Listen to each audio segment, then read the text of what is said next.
Migraine, భుజం నొప్పి, నడుం నొప్పి, మోకాలు నొప్పికి నిజమైన పరిష్కారం ప్రాణ పెయిన్ క్లినిక్ లో.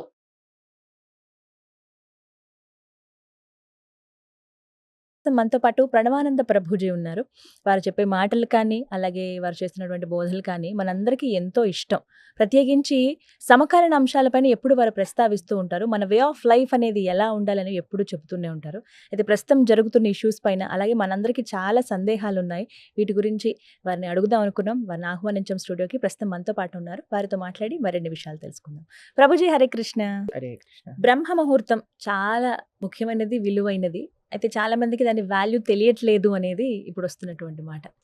ఇక్కడ అసలు బ్రహ్మ ముహూర్తం అంటే సరిగ్గా సమయం ఏంటి అని అడుగుతూ ఉంటారు కొంతమంది. కొంతమంది 2:30 అంటారు, కొంతమంది 3:30 అంటారు. ఈ కన్ఫ్యూజన్ ఒకటి. అసలు బ్రహ్మ ముహూర్తం విశిష్టత ఏంటండి? అప్పుడు అసలు ఏం పనులు చేయాలి, ఏవి చేయకూడదు వివరించండి. జీవుణ్ణి ఉద్ధరించడానికి చేసే పనులన్నీ బ్రహ్మ ముహూర్తంలో చేయాలి. హ్మ్. ఇప్పుడు చూడండి, మనకి సమయం కూడా గుణములతో ప్రభావితమై ఉంటుంది. హ్మ్. ప్రొద్దున పూట సత్వగుణ ప్రధానం అని చెప్తారు బ్రహ్మ ముహూర్త కాలం. బ్రహ్మ Hmm. ముహూర్తం అంటే ఏం లేదండి, 4-4:30 సమయాన్ని బ్రహ్మ ముహూర్తంగా 4 లెక్కించుకోవచ్చు. నుంచి 4:30 అండి. 4 గంటలు అనుకోండి మీరు. సుమారుగా.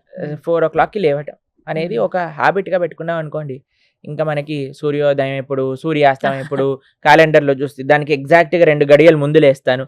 అవన్నీ అవసరం లేదు. రోజు 4 o'clockకి లేసారనుకోండి, ఇంకా జీవితంలో దానికంటే మంచి అలవాటు ఇంకోటి లేనే ఉండదు. Hmm. 4-4:30 ఇది చాలా మంచి అలవాటు అండి. మేము Hmm. ఇప్పుడు సుమారుగా 2012 నుంచి ప్రతిరోజు 3:30-4 గంటలకు 12 ఏళ్ళు లేస్తున్నాం. అవుతుంది. Hmm. కాబట్టి మాకు తెలుసు ఆ అనుభూతి. ప్రొద్దున పూట బ్రహ్మ ముహూర్తంలో లేచి ఆ Hmm. సాధన చేసుకోవటం, దానివల్ల వచ్చే శక్తి, Hmm. దానివల్ల వచ్చే ఒక భగవద్ అనుభూతి, దానివల్ల మనకి లభించే ఒక పాజిటివిటీ, మానసిక బలము అనేది చాలా విశేషం.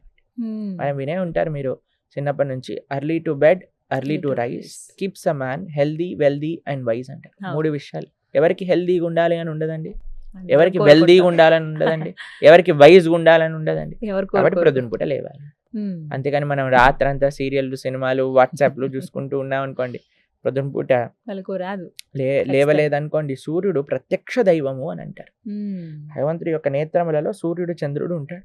స్వామి యొక్క అంశ ఆ సూర్యుడి లోపల అందుకే మనం సంధ్యాబంధనం చేసినప్పుడు సూర్య మండల మధ్యలో ఉండే నారాయణుడికి మనం అర్ఘ్యం సమర్పణ చేస్తాం అనమాట. సంధ్యాబంధనం చేసేటప్పుడు ఆ మంత్రాలు మనం చేసుకున్నప్పుడు ఆ అనుష్ఠానంలోకి వస్తాయి. అప్పుడు స్వామియే సాక్షాత్తుగా, ఇప్పుడు చూడండి, మీ ఇంటికి ఒక పెద్ద వచ్చారనుకోండి, మనం హ్యాపీ పడుకొని ప్రొద్దున పూట 10 గంటలకు లేసి వచ్చాడా ఆయన, బాగున్నాడా, తిన్నాడా అని మనం వెళ్ళిపోతామండి.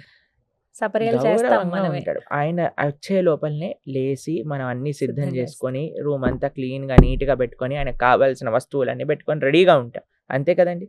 అలానే సాక్షాత్తుగా భగవంతుడు సూర్యమండల మధ్యలో ఉద్భవిస్తూ ఉన్నప్పుడు ఆయన వచ్చే లోపలే మనం రెడీ అయిపోయి ఆయనను స్వాగతించడానికి రెడీగా ఉండాలి. ఆ సమయం ఎంతో ఇంపార్టెంట్. మీరు చూడండి, చిన్నప్పుడు ప్రొద్దున లేచి చదువుకో బాగా ఎక్కుతుంది, ప్రొద్దున లేచి చదువుకో బాగా ఎక్కుతుంది. నేను చదువుకునే సమయంలో అండి, ఇంజనీరింగ్ చేసేటప్పుడైనా 10th 11th 12th ఏ టైంలోనైనా ఏం చేసేవాళ్ళం అంటే ప్రొద్దున్నే లేసేవాళ్ళం. ఎగ్జామ్ ముందు లేచి, అయితే చాలా ప్రొద్దున పూట లేచినప్పుడు నిద్ర వచ్చేదన్నమాట. అప్పుడు మేము ఒక స్టడీ చూసాం అనమాట. ఏంటంటే ప్రొద్దున పూట లేచాక ఎప్పుడైనా ఆపిల్ తింటే నిద్రపోతుంది అని. అయితే ప్రొద్దున పూట లేచి స్నానం చేసి ఆపిల్ తినేసేవాళ్ళం. నిజంగా నిద్ర వచ్చేది కాదు, ఇంకా చదువుకుంటూ ఉండేవాళ్ళం. మేము ఎక్కువ చదివే వాళ్ళం కాదండి, ఉత్తే ఎగ్జామ్ ముందే అలా చదువుకొని వెళ్ళిపోయేవాళ్ళం. అన్నిట్లో ఫుల్ మార్కులు వచ్చేసేవి అనమాట. జ్ఞాపక శక్తి బాగుంటుంది అయితే మీకు. అయితే అది చాలా ప్రభావితం చేస్తుంది. అప్పుడు చదువు ఎలా బాగా అయితే చదువుకోగలిగామో, ఇప్పుడు ఆధ్యాత్మిక సాధన కూడా అంత బాగా చేయగలుగుతున్నాం. ప్రొద్దున్నే లేసి జపం చేసుకోగలుగుతాం. రాత్రి ఎంతసేపు అయినా వెలుకుని ఉంటాం కానీ తెల్లారి మాత్రం లేవలేమండి అంటారు చాలా మంది. ఎందుకో తెలుసా అండి, దాన్ని రాక్షస ప్రవృత్తి అంటారు. ఎందుకంటే రాక్షసులకు నిశాచరులు అని పేరు. తెలిసినా మీకు? రాత్రిపూట తిరుగుతాయి. ఇప్పుడు చూడండి, ఇంట్లో పిల్లలకి ఏం చెప్తాయి, ఏయ్ రాత్రిపూట అన్ని దయ్యాలు ఉంటాయి, పడుకోండి అని చెప్తాను చిన్నప్పుడు ఉన్నప్పుడు. అదే మనం పెద్దవాళ్ళు రాత్రులంతా తిరుగుతూ ఉంటారు. దయ్యాలు ఎక్కడో కాదు, ఎవరైతే రాత్రిపూట తిరుగుతారో వాళ్ళే దయ్యాలు. కాబట్టి మనము ఒక మంచి మనిషి, ఒక మంచి బిహేవియర్ ఉన్న, డిసిప్లిన్ ఉన్న వాళ్ళు ఏం చేస్తారు అని అంటే, త్వరగా పడుకుంటారు. మీకు ఒక Hmm. విషయం చెప్తానండి. Hmm. ఇక్కడ ఇండియాలో నేను చూస్తే చాలా మందికి 10-11 కామన్ టైం నిద్రపోవడం. 11:30, 12. 11 మీకు ఒక దాటాలి విషయం చెప్తే అంతే. ఆశ్చర్యపోతారు. ప్రపంచంలో మేము ఎక్కడికి వెళ్ళినా చూస్తాము 6, 6:30, 7, 7:30 కల్లా అన్నీ మూసేసుకొని పడుకుంటారు. హా. హా. అంటే సాధారణంగా పల్లెటూర్లలో ఇలా చూస్తాము. ఇప్పుడు పల్లెటూర్లలో కూడా అన్ని ఊర్ల పైన డిష్లు ఉన్నాయి కదండి, వాళ్ళు కూడా నిద్రపోనివ్వట్లేదు. ఎందుకంటే అన్ని తలుపులేసుకుని మెయిన్ ఇంట్లో సీరియల్లు 8:30, 9కే కదా వచ్చేవి. అవును. కాబట్టి పల్లెటూర్లలో ఎలా పడుకుంటున్నారు చెప్పండి. పల్లెటూర్లలో లేదు, సిటీలో లేదు, అన్న ఒకటే అయిపోయాయి ఇప్పుడు. ఎక్కడ నిజమండి అదైతే. సినిమా ఇంకా ఫోన్, టీవీ, ఫోన్ ఎక్కడైతే ఉంటుందో ఎక్కడైనా ఖరాబ్ చేస్తుంది. కానీ మేము పాశ్చాత్య దేశంలో చూసాం, ఆస్ట్రేలియా వెళ్ళినప్పుడు మేము చూసాం, అందరూ 7:30 అయిపోయింది అంటే అసలు ఏదైనా కర్ఫ్యూ ఉందా అని అనిపిస్తుంది అనమాట. అలా ఆ. ఉండిపోతుంది. అందరూ పడుకుంటారు, లైట్లన్నీ ఆఫ్ అయిపోతాయి. హ్మ్. ప్రొద్దున పుట్ట అందరూ లేచి ఎంత మంది మేము సంధ్యావందనం చేసుకోవడానికి వెళ్తూ ఉండేవాళ్ళం అనమాట నదీ తీరానికి. హ్మ్. అప్పుడు అందరు కూడా జాగింగ్ చేస్తూ ఎంత మంది, ఎవ్రీబడి ఈజ్ సెల్ఫ్ కాన్షియస్. నేను ఆరోగ్యంగా ఉండాలి, హ్మ్. నేను బాగుండాలి, త్వరగా పడుకోవాలి, త్వరగా లేవాలి, ఎక్సర్సైజ్ చేయాలి. హ్మ్. మన వాళ్ళకి ఎప్పుడు చూసినా ఎంత లేట్ నైట్ అయినా ఏం పర్వాలేదు, కానీ అందుకే చూడండి మన వాళ్ళకి డిసిప్లిన్ మెల్లమెల్లగా పోతుంది. ఎందుకంటే మనం పాశ్చాత్య అలవాట్లు అని అనుకొని మనం ఇలా తయారైపోయాం. వాళ్ళు మాత్రం ఉద్ధరింపబడుతున్నారు. వాళ్ళు యోగా హ్మ్. మెయిన్, అద్వైతం అమెరికాలో చేస్తారు. అన్నిటికంటే మెయిన్ ఏంటి అంటే యోగా, మెడిటేషన్, కీర్తన్. హా. లండన్లో మీరు చూడండి, మీరు రాధికా దాస్ అనే ఒక డివోటీ ఉన్నారు. ఆయన Hmm. పెద్ద పెద్ద చర్చిలలో మొత్తం చర్చ్ నిండా అందరూ వేలాది మందిలో కూర్చొని Hmm. అందరూ కీర్తన్ మెడిటేషన్, కీర్తన్ యోగా, కీర్తన్ చేస్తూ ఉంటారు. Hmm. కీర్తన్, మెడిటేషన్, యోగా యోగా. ఈ 3 ప్రపంచ వ్యాప్తం అయిపోయాయి. Hmm. అందరూ భారతదేశానికి ఈ 3 నేర్చుకోవడానికి వస్తున్నారు. మనవారు మాత్రం రాత్రిపూట ఓటీటీలో వెబ్ సిరీస్ చూసుకుంటూ టైం గడిపేస్తారు. Hmm. ఇంత ఏమైనా విచిత్రం. కొన్ని టిప్స్ చెప్పండి ప్రభు, ఎర్లీ మార్నింగ్ ఏం లేదు, ఫోన్ తీసి అవతల పడేయండి. 8:30 అయిందంటే ఫోన్ స్విచ్ ఆఫ్ చేసేసండి. ఏమి ప్రపంచం మునిగిపోదు నువ్వు ఫోన్ ఆఫ్ చేయటం వల్ల, అది గుర్తుపెట్టుకోవాలి. అందరు అనుకుంటారు వామ్మో నా ఫోన్ లేకపోతే, నేను ఫోన్ ఆన్సర్ చేయకపోతే, నేను మెసేజ్కి రిప్లై చేయకపోతే ఏమవుతుంది? ఏమీ అవ్వదయ్యా, ఏమీ అవ్వదు. మనం కంట్రోల్ కాదు, భగవంతుడు కంట్రోల్ చేస్తున్నాడు ఈ ప్రపంచానికి. ఒక టైం పెట్టుకోండి, వాట్సాప్లో స్టేటస్లో పెట్టండి. ఒక ఆయన news, from today I'm not going to use WhatsApp for next 3 months అని పెట్టాడు. మళ్ళీ నెక్స్ట్ డేనే వాట్సాప్ స్టేటస్ పెట్టాడు అనమాట. అలా కాకుండా మీరు ఏం చేయాలంటే ఒక వాట్సాప్ స్టేటస్లో పెట్టండి, మీ డిస్ప్లే పిక్చర్ పెట్టుకోండి. ఏంటి అని అంటే after 8:30 I will be not answering any of the messages and calls. కనీసం ట్రై చేయండి మీరు. మీకు ఒక విషయం చెప్తానండి, నిద్ర రాక చాలా మంది కష్టపడుతున్నారు ఈ రోజులలో. దాంట్లో డాక్టర్ ఏం చెప్తాడు తెలుసా అండి, కనీసం పడుకునే 1.5 గంట ముందు నుంచి స్క్రీన్ చూడకూడదు అంట. 12 hours. ఆ స్క్రీన్ వల్ల, స్క్రీన్ లో నుంచి వచ్చే ఆ లైట్ మనస్సుని హైపర్ యాక్టివ్ చేసేస్తుంది అనమాట, నిద్ర రానివ్వకుండా. అందుకే అన్నిటికంటే బ్యాడ్ హ్యాబిట్ ఏంటి అంటే రాత్రి పడుకునే మరుక్షణం వరకు ఫోన్ చూసి ప్రొద్దున లేవంగానే ఫోన్ చూడు. వెంటనే ఇంతకు ముందు ప్రొద్దున లేవంగానే చేతుని చూసుకొని మనం ప్రార్థన చేసుకుని హరినామ స్మరణ, హరి అష్టకాన్ని చేసుకొని, భాగవత ఆచార్యులకు ప్రణామం చేసుకొని, భూదేవికి దండం పెట్టుకొని, ఇప్పుడు ఎవరికి దండం లేదు, ఫోన్కి దండం.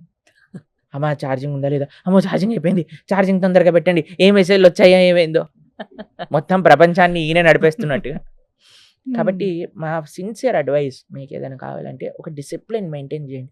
మానవ జీవితంలో డిసిప్లిన్ కాని వచ్చింది అని అంటే దానికంటే యూ విల్ బికమ్ ఎక్స్ట్రాడినరీ. మీరు జీవితంలో ఏది సాధించాలన్నా సాధించగలుగుతారు. కొన్ని డిసిప్లినరీ యాక్షన్స్, యుక్తాహార విహారస్య, కృష్ణుడు అదే చెప్పాడు, discipline in eating, sleeping and defending. అన్నిట్లో మనం చేసే అన్నిట్లో కూడా డిసిప్లిన్ అనేది అవసరం. నిద్రలో చెప్తున్నాను, ఈజీ. ఎంత త్వరగా వీలైతే అంత త్వరగా తినేసేయండి. ఈవినింగ్స్ 6:30, 7 కల్లా అయిపోవాలి డిన్నర్. 8:30 కల్లా ఫోన్ పక్కన పెట్టేసేయండి. కావాలి అని అంటే ఒక మంచి పుస్తకం తీసుకోండి, పుస్తకం పట్టుకోండి, చదువుకోండి కొద్దిసేపు, మీ పనులు చేసుకోండి, మీ ఫ్యామిలీతో మాట్లాడండి.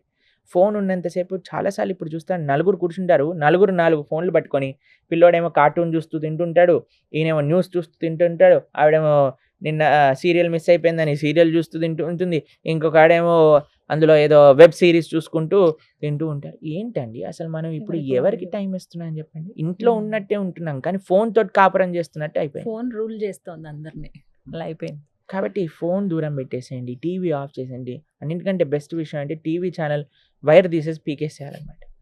మా అమ్మగారు చిన్నప్పుడు ఏం చేసేవాళ్ళంటే ఎగ్జామ్‌లకి 3 నెలల ముందు టీవీ వైర్ తీసి బయట పడేసేవాళ్ళన్నమాట. ఇంకేం చేస్తాను చెప్పండి వైర్ లేనప్పుడు. కాబట్టి అలా చేయాలి. నిజంగా చెప్పాలంటే టీవీ తీసేయండి. ఫోన్ తగ్గిచ్చేసేయండి. జీవితం చాలా ప్రశాంతమైపోతుంది. టైంకి పడుకుంటారు. టైంకి లేస్తారు బ్రహ్మాండంగా. మా ఆశ్రమానికి వచ్చినప్పుడు చాలా సార్లు ఫోన్ పనిచేయదనమాట. ఇప్పుడు అందరు టెన్షన్ పడిపోతారు ఏమవుతుంది. తర్వాత ఒక రోజు అయిపోయాక బ్రహ్మాండంగా హాయిగా కీర్తనలో ఉంటారు. ప్రొద్దున కనిపిస్తారా ఏమైందయ్యా నీ చాలా ఇంపార్టెంట్ అన్న ఏముంది రోజు నడుస్తున్నాయి అని ప్రశాంతంగా ఉన్నాం మేము అని అంటారు. కాబట్టి అంతా మన బ్రహ్మ ఆలోచన అంతే, అది ఏదో జరిగిపోతుందని. సో బ్రహ్మ ముహూర్తంలో లేవడం అలవాటు చేసుకుంటే లైఫ్ అంతా సెట్ అయిపోతుంది. చాలా మంచిది, చాలా మంచిది. ముఖ్యంగా పిల్లలకి అందరికీ మేము ఇచ్చే ఒక అడ్వైజ్ ఏంటంటే త్వరగా లేవండి. జీవితం చాలా మార్పు. ఒక నెల రోజులు సంకల్పం పెట్టుకోండి, నేను ప్రొద్దున పూట లేచి చూస్తానని. కొద్దిసేపు ఎక్సర్సైజ్ చేయండి, కొద్దిసేపు సాధన చేసుకోండి, కొద్దిసేపు చదువుకోండి, తర్వాత జాగింగ్ చేయండి, వాకింగ్ చేయండి, ఏదైనా చెయ్యండి, పడుకోకండి. అది ముఖ్యం. రైట్, చాలా చక్కగా వివరించారు ప్రభుజీ. హరే కృష్ణ.